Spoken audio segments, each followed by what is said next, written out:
बच्चों नमस्ते।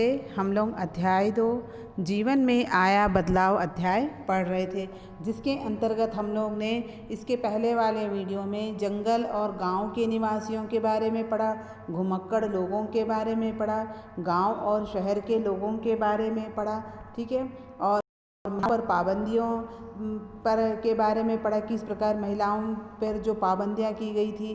फिर उसके बाद में अब हम आगे इस वीडियो में पढ़ेंगे शहर और व्यापार। जब छोटे छोटे राज्यों का विकास हुआ, जिस समाज में एक अर्थव्यवस्था में और धर्म में जो परिवर्तन आया था, तो उस समय का जो शहर और व्यापार था किस प्रकार में वृद्धि हुई थी, किस प्रकार लोगों के जीवन में उस शहर और व्यापार से लोगों के जीवन में परिवर्तन आए। तो अब हम आगे इस वीडियो में पढ़ेंगे शहर और व्यापार के बारे में। तो हमने देखा कि उस समय धीरे धीरे खेती में बढ़ोतरी होने लगी, खेती का विस्तार होने लगा। तो उस खेती की देखभाल करने के लिए वहाँ पर एक छोटे बड़े जो गांव थे वो बसने लगे, और इन गांवों के बीच में भी कई छोटे छोटे शहर भी विकसित होने लगे। तो ये जो शहर जो विकसित होते थे उसे मंडी कहते थे, उसे उस जो जगह होता था उसको मंडी के नाम से जाना जाता था, जहाँ पर दूर दूर पर व्यापारी सामान खरीदने व बेचने आते थे। यानी जब शहर जो विकसित हुआ था वहाँ पर लोगों को अपने सामानों को खरीदने और बेचने के लिए एक जगह इकट्ठा होना पड़ता था, जिसे मंडी कहते थे। और इनमें बहुत सारे स्थायी रूप से कुछ दुकानें भी होती थी, जिनको वीथियाँ कहा जाता था। फिर इसी समय में जो व्यापारी जो सामान खरीदने व बेचने आते थे, इनमें बहुत सारे कारीगर भी थे, बुनकर भी थे, कुम्हार थे, पत्थर तराशने वाले थे, बढ़ई थे और सुनार आदि जो थे इस मंडी में आकर वे अपने कार्य को करते थे। ठीक है।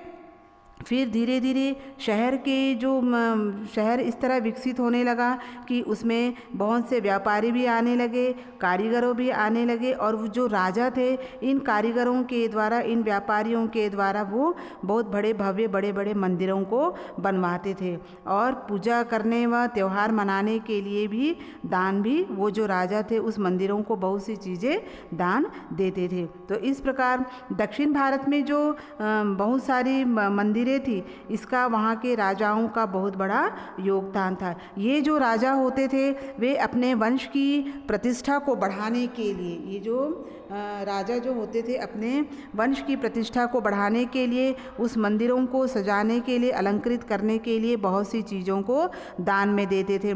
इस प्रकार धीरे धीरे राजाओं के जो दान से क्या होता था, मंदिरों की जो संपत्ति है वो बढ़ती चली गई, और मंदिरों की जो संपत्ति बढ़ती चली गई उससे धन व्यापार किया गया, व्यवसाय किया गया, और उस धन को उद्योगों में भी लगाया गया। और यहाँ तक यह भी मंदिरों के द्वारा जो बड़े पैमाने पर जो धन की प्राप्ति होती थी उसको ब्याज पर भी ऋण दिया जाने लगा, और इसके अलावा उस धन से बड़े बड़े विशाल मंदिरों का निर्माण होने लगा, जिसके अंतर्गत बहुत सारे मजदूर, कारीगर, व्यापारी, व्यवसाय, ब्राह्मण ऐसे सब जो थे वो एक जगह पर एकत्रित होने लगे, जिससे धीरे धीरे शहर जो है वो बसने लगा, और शहर जो है वो विस्तृत रूप से बड़ा होने लगा। और ये जो व्यापारी थे वो एक शहर से दूसरे शहर पे जाकर भी वो व्यापार करते थे। दूसरे धीरे धीरे वो शहर से वे देशों की ओर भी व्यापार करने लगे। भारत के समुद्री तट, जो हमारा भारत जो था, समुद्री तटों से गुजरात, कोंकण, केरल व